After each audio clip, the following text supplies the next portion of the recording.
For this year's primary election, registered voters need to watch for their ballots arriving by mail in late July. Following the instructions, seal your ballot in the envelope, provided and ensure Envelopes without your signature will not be accepted. Look for your free elections guide in the newspaper or at these locations statewide. there are no polling So places. be sure to mail your ballot at least 5 days prior to election day. Hawaii votes by mail.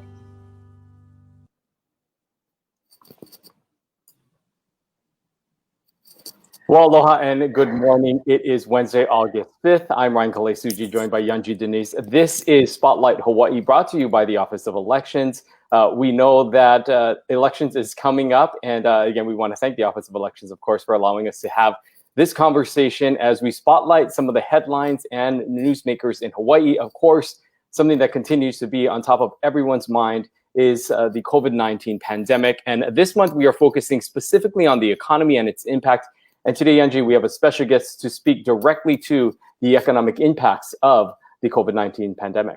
That's right. We've invited Paul Brewbaker to join us this morning. He is the principal of TZ Economics, that is a Hawaii economics consultancy. His background in research on the Hawaii economy and financial risk stems from a 25-year affiliation with the Bank of Hawaii. He also served as the bank's chief economist. So he knows a thing or two about Hawaii's economy, and we're so happy to have him with us today. He's also brought some slides with him. So he's really going to help us to get a deeper understanding, because we've been talking so much about the economic pain and impact, but what is behind those unemployment numbers? And, you know, I know that you don't have a magic wand, but how can we get out of it? So good morning, Paul. Thank you for being here. Sort of broad basis, how are we doing? Not so good in Hawaii. We were doing great. At the end of May, we had contained the initial surge, introduction, and then community spread of the novel coronavirus, and taken it down to zero right before Memorial Day. But it's been creeping up for the last couple months, and it's taken off hard right now. So we're going to have to change our behavior and get back to some serious mitigation, such as we had back in April. So we're looking right now, and like we said, we are going to have some slides. And if you have questions, put them in the comments. We are so lucky to have Paul with us today, because a lot of business leaders in our community pay big bucks for his analysis. But we are bringing it to you for the great local price of free 99. We're so happy to have that. But we're looking right now. You talked about the cases. Hawaii really is in a second wave, and you see that in this first slide you gave us. Well, there's a debate about whether it's a second wave or not, but it looks like one to me. And the point is that the first one we knew came from travel-related introduction, with people coming home from the mainland and bringing it with them. That's not the case now. Now it's taken off from within the community as a result of large parties and people gathering for holiday events and whatnot. So we've got to figure out how to get the thing back, get the genie back in the bottle. Okay. Now, a lot of people, of course, were very concerned with the reopening and the fact that we delayed it. But it turns out that deferring reopening actually helped our economy in a way. Can you tell us about that? Yeah. So the slower and more measured your reopening. So if you set it up with the sort of benchmarks that if you achieve a certain benchmark, you can go to the next stage and so on. You can see all over the world where this has been successful, and even in a few states, particularly in the Northeast, in states like large states like New York and smaller ones like Rhode Island, where they had a terrible experience in the initial wave in March and April, and really learned from that experience, not to screw it up. By the way, we also learned this from the 1918-1919 influenza pandemic, where there were double waves in many U.S. cities as a result of reopening prematurely or sort of giving in to popular calls for relaxation of social distancing and mask wearing measures and whatnot. So it's not as if we haven't learned it from history or from other countries and states' experiences.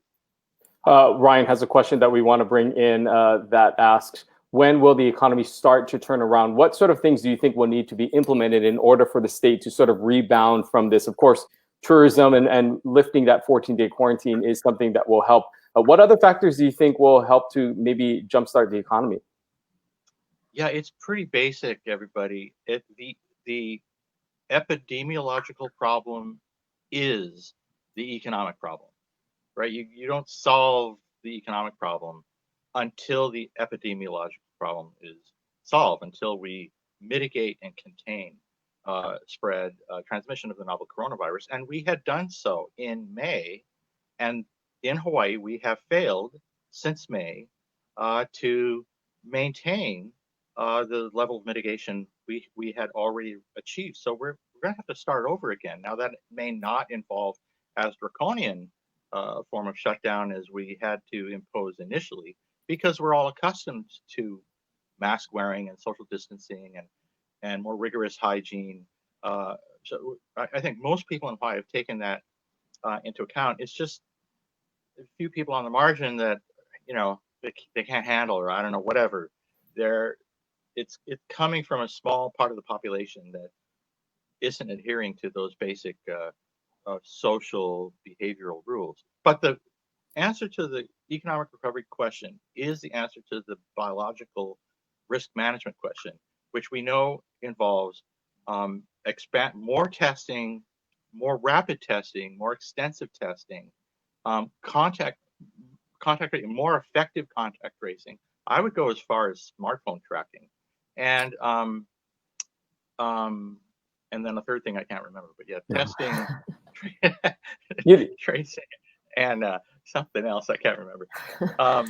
Well, I mean, all the practices that I was just talking about, mask wearing, social distancing, and hygiene. But we're not at the point where we're able to identify, trace, and track the spread of the virus, and we need to be able to do that, particularly if we're going to reopen tourism. Maybe it's first of all, it's not about tourism, you guys. It's about air travel. Okay, everybody getting on the plane, getting off the plane in Hawaii, we need to know is not going to be a carrier. Now, the blunt instrument, like the dumb way to do that, is to make them sit in a room for 2 weeks. After which, if they're not sick, Bob's your uncle.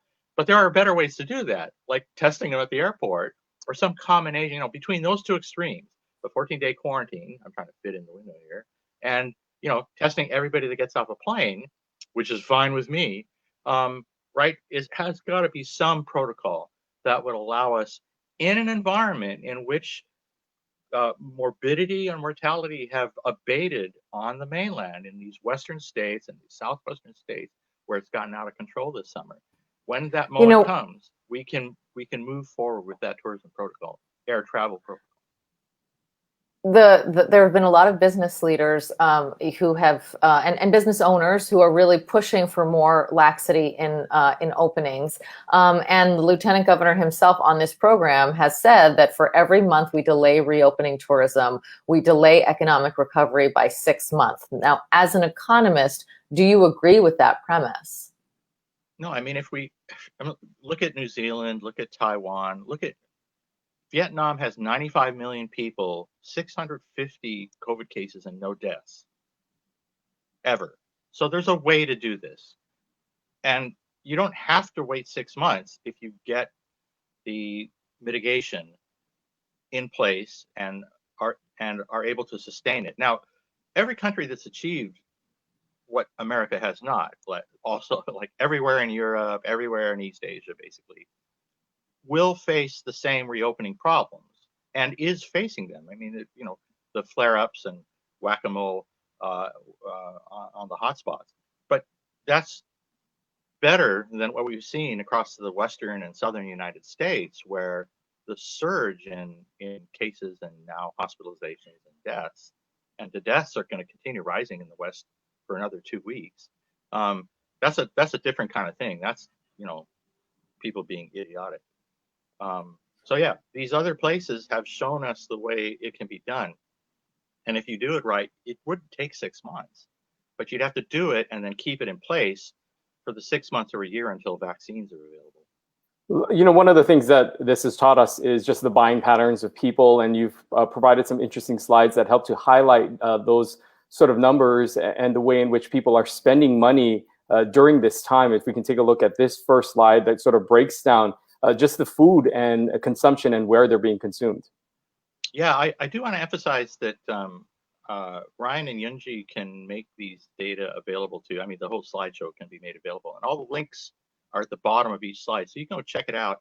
We have these amazing high frequency daily data that are being made available by web scrapers and Google with its mobility data and whatnot. These are data on credit and debit card transactions by the type of establishment, where the transactions took place. You can see the surge upward in food at home, or groceries and food store activity transactions, and then the simultaneous drop back to the end of March in dining out. Now some of that's coming back to what was the case pre-COVID-19.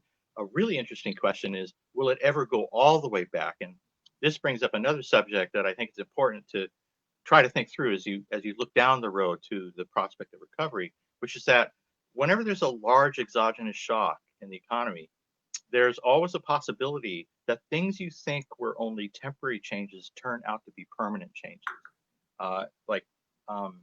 And it's not just the idea that maybe people won't eat out as much as they used to, or actually were back in January and February as a benchmark.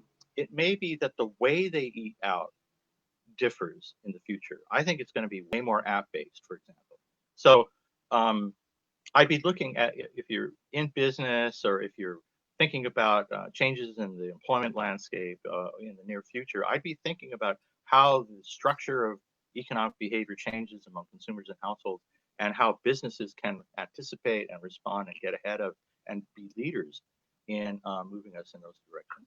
Well, on that topic, and let's get to this one question from Joey, because I think it actually ties into that well. And he says, small businesses will not sustain through another lockdown. Many businesses have already shuttered their doors for good. How do you prevent further economic devastation? A vaccine is at least a year away. How do we continue to allow businesses to function in this current environment? When you talk about those shifts and those changes, how many of these businesses have shut for good? Yeah, well, the answer, that's two questions, but the answer to the first question is you mitigate the spread of the coronavirus, and we're not doing that in Hawaii.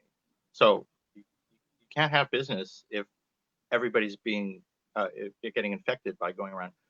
Let me put this in perspective a little. Hawaii right now is running about 100 cases per million persons, if you normalize the data, per day. About 100 cases per million per day. We were at 0 at the end of March.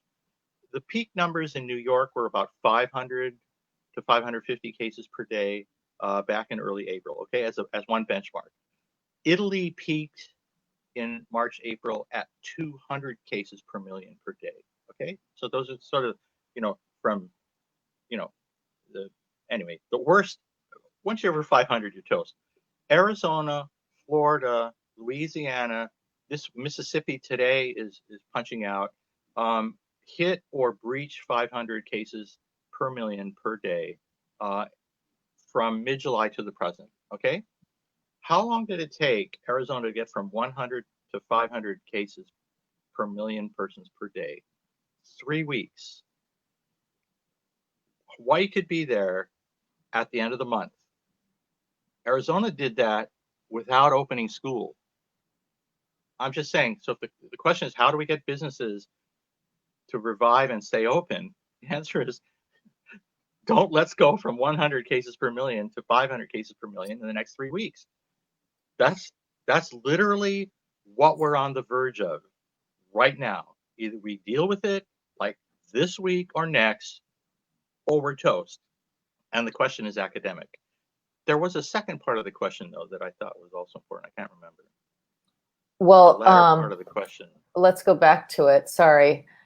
A vaccine is at least a year away. How do we continue to allow business to function in this current environment? Yeah. So, you've got to keep mitigation in place. You've got to, and it's important to start to, familiarize yourself with yourselves with the numbers. So, for example, you hear this number, testing positivity rates. Okay, Hawaii went from 1% of tests turning out positive to 5% in the last month or so. Arizona peaked out at about 25%. 1/4 of all tests in Arizona a couple weeks ago were coming in positive. That's way too high. 5% is about where you should start to worry. So, and Hawaii's there right now because things take off by themselves after that point. That's what you have to be concerned about. And these other thresholds I mentioned, like I think Germany's threshold for air travel is 50 cases per million per month. So, for example, well, the Europeans won't even let Americans travel to Europe. That's how bad America is. But Arizona was at 500. They're down to maybe 350 right now, cases per million per day. Those with those kind of metrics, then if you're in business, if you can see the metrics evolve, you can think about where we might be going. You can start to make plans. Right now, we're going the wrong direction. So near-term planning over the next month, just to be realistic, you have to plan for something worse happening than already has in the last month or so. You think shutting down the bars is problematic? Wait a week, wait 2 weeks. What happens when the hospitals are full? And nobody was even talking about that like yesterday. And today, there's a story in the paper that says next week we max out. and you just got to stay home, bro. So, yeah, these things happen really quickly. We've got to figure out how to get the numbers back down and to keep them there. And it probably involves a combination of much more rigorous. We have a very socially cohesive community in Hawaii. We hang together, we help each other out. We got that going for us. Let's not blow that by what's the right word?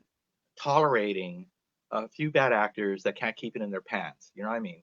So shame them publicly, whatever it takes, but let's get down there. And that's also a leadership thing. Be a leader in your community.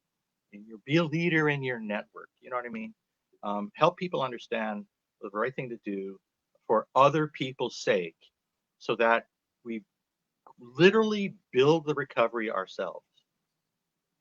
I want to get back to some of these more economic slides that you have provided for us, taking a look at sort of the graphics that show the impact of the economic sudden stop and what this could mean for the employment market here in Hawaii. Yeah, we're looking at people in numbers running from 30 to 40 to 50,000 per week filing claims for unemployment at the peak of the initial jolt. Late March, early April is when it peaked. And then you can see the claims coming down. And the problem is that they've settled in to a number between 5 and 10,000 per week. And it was essentially zero before March, right? And what that tells you is that we're sort of stuck in this kind of low-level equilibrium trap. Like a bunch of the people, 100,000 or 200,000, I mean, crazy numbers of the initial persons who lost employment remain unemployed. We need that recovery we were just talking about to get them back to work. But in addition, each week after week, we're churning out 5 or 10,000 more persons who, for one reason or another, their employers, the businesses that they run, aren't able to keep going. And that's why these questions about recovery are really, really important. But again, the answer to the economic problem is the answer to the biological problem. One comes before the other. And we got a shot at doing it, and we did it before here in Hawaii. Let's talk about this slide. I think this is really important to see because on its face, it looks like, oh, this is good. Then the unemployment numbers, as difficult as they are receding to some extent. But what is the true unemployment rate? Because this doesn't necessarily capture everyone that's out of a job. Well, so there are actually several versions of the answer to that question. So let me highlight 3.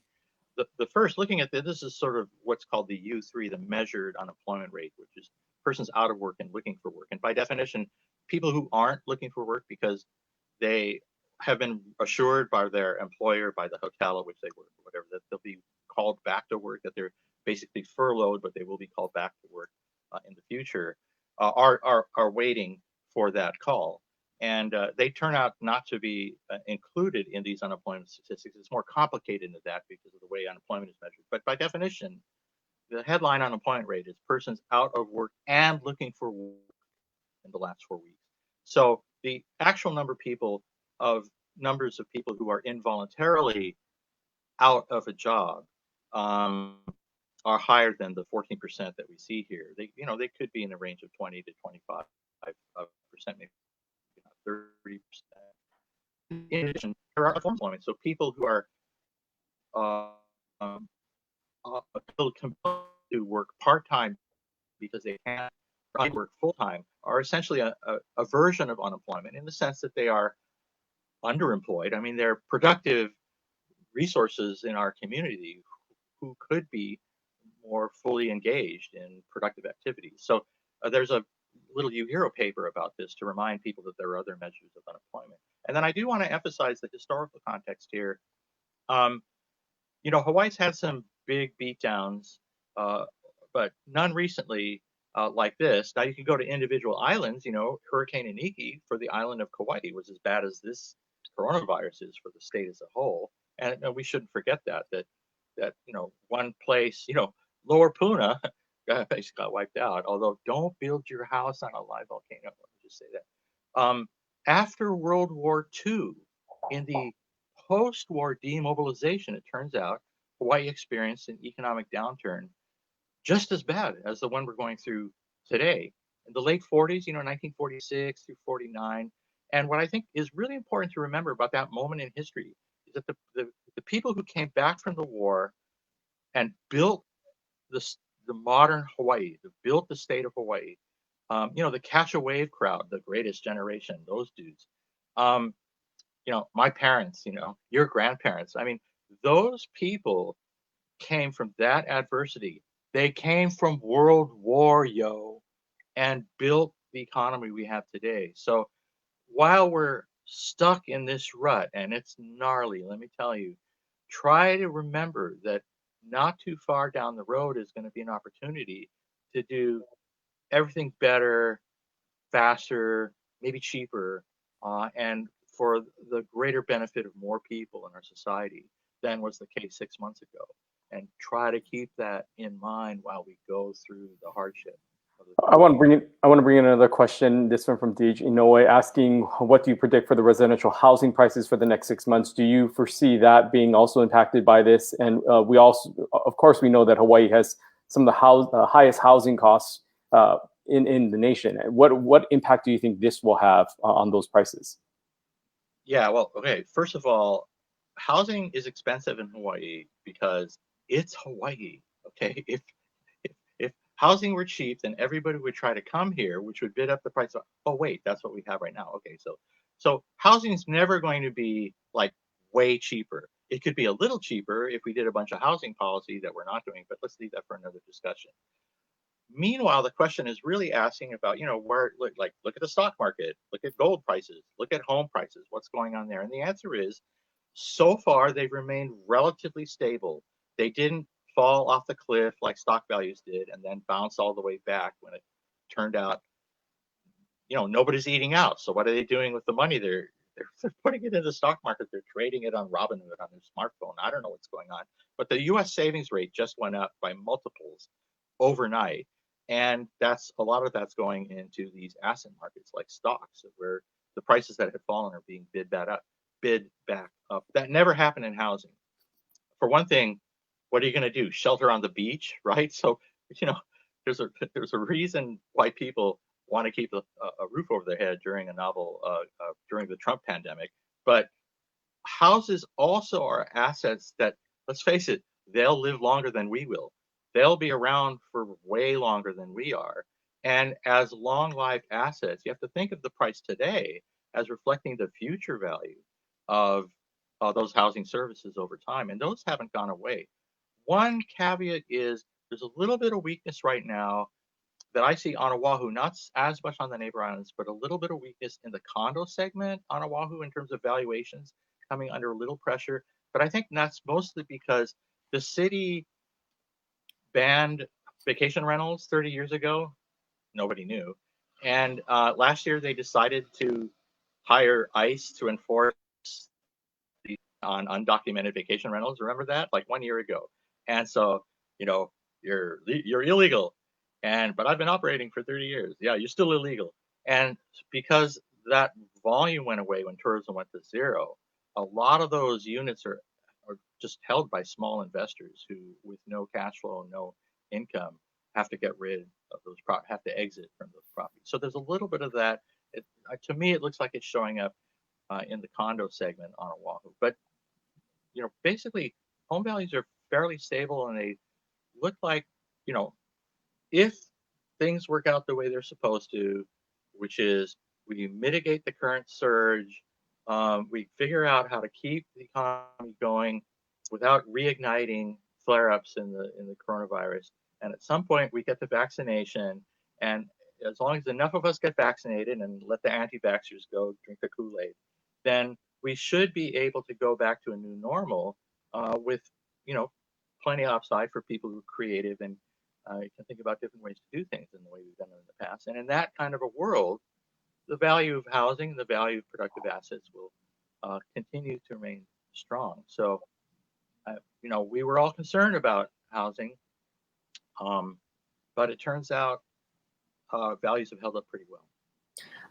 We spent the last month talking to politicians who are running for Honolulu mayor, and, every 201 all talked about diversifying the economy. To that end, Betty Ann Clark has a comment. She says, time to be more self-sustaining islands. Let's invent some local factories and produce something on our islands.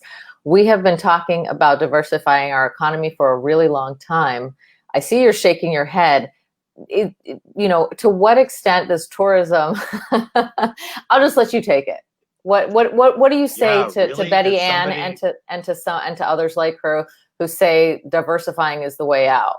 Knock yourself out. What prevented you from building a factory 6 months ago? Oh, no market for you. Oh, China has better factories than you will ever make in Kalihi. Well, there's that.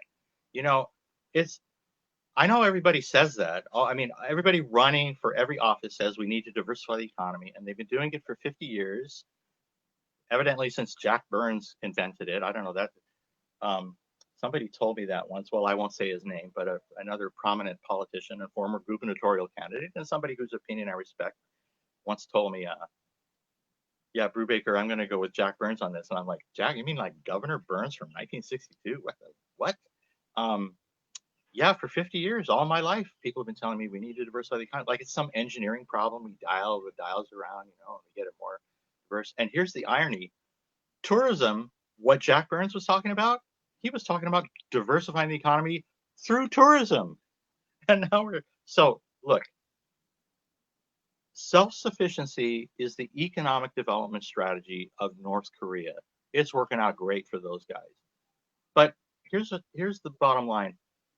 Go do whatever you want. I have no problem if you want to be self-sufficient in agriculture, if you want to make factory. Here's my favorite one, industrial hemp. The only problem, what industry? What industry would you produce? For what industry would you produce industrial hemp for, right? It's hemp for some industry. I don't know, we're going to make rope out of it. I'm just saying, knock yourself out. We may end up with a more diverse economy. We may not.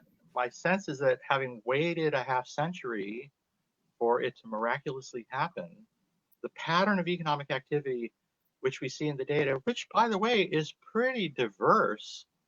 I mean, we have a small number of exportables, but that's normal for every place on the planet. And I don't know, right? I don't know. I've sorry. sort of given up having the argument. Yeah, we're actually out of time, unfortunately. So we thank you for lucky for your viewers. Thank you for spending some time with us this morning and sharing that, and we will provide opportunities for people to see some of those slides in further detail in our comment section. So thank you very much, Paul, for joining us here this morning. Take care and chance on you guys. Aloha. Always good to hear his perspective. What I love about Paul Brewbaker is that he's so smart. Obviously, he has a PhD and he, has tremendous credentials, but he also really breaks it down and speaks, very plainly, and tells us what you may not agree with everything that he says, but you definitely know where he stands. That's right. And, we want to, again, we will try to find a way to upload these slides into the comment section so that you can see in some detail. There were some things that we weren't able to get through, and there are some very striking numbers when looking at the comparisons with other states, as well as some other economic breakdown and what people were spending during this time, and some of those trends as well. So it would be a good way for all of us to be able to kind of take notice of that. Again, we will continue on with these conversations directly focused on the economy, and next week we will continue to further these discussions with others who are involved in this sector in our community. Yeah, that's right. We'll be talking to Mayor Kirk Caldwell on Monday and Lieutenant Governor Josh Green on Wednesday. Things are happening so rapidly. The mayor's saying already today, and there's an article about this in the paper today, that we could see some further restrictions in the not too distant future. And I think that plays into what Paul was talking about when he referenced Ray Vera in the paper as well, saying that basically if we continue down this trend, hospitals could be full, not by the end of the month, but by the end of next week. That's right. So it will be timely that we are able to talk to both the mayor and the lieutenant governor next week. Of course, we will continue to get updates as we track some of these latest numbers and see what steps the city and state will have to make in order to mitigate some of that as well. Again, we want to remind you this is an important week. It is the primary election that is happening on Saturday. If you have not already sent in or mailed in your ballot that you received in the mail, it is probably best that you actually drop it off to ensure that it does arrive in time to be counted. Again, it is already Wednesday, and we want to ensure that all the votes are counted. So there are a number of drop-off sites that have been set up that you can actually physically take your ballot to, or you could actually vote in person as well if you did not, for some reason, get your ballot, or if you simply even have not registered to vote yet, there's still an opportunity to do so. That's right. Electionshawaii.gov, of course, elections.hawaii.gov, or you can call that number on your screen. The paper also has a great voter guide if you need some more information step by step. The bottom line is that we want you to vote no matter your political persuasion. The point is to participate. Now more than ever, your voice needs to be heard. And then the other side of this is what Paul said, be a leader in your community. Wear a mask, socially distance, wash your hands, do all of these basic things. And hopefully we can bring those triple-digit daily counts down, because if we don't, the pain that Mr. Brewbaker laid out is pretty severe, and some of those slides were pretty sobering. That's right. So we want to encourage all of you to continue to be safe, and we will see you right back here on Monday for another Spotlight Hawaii at 10:30. Aloha.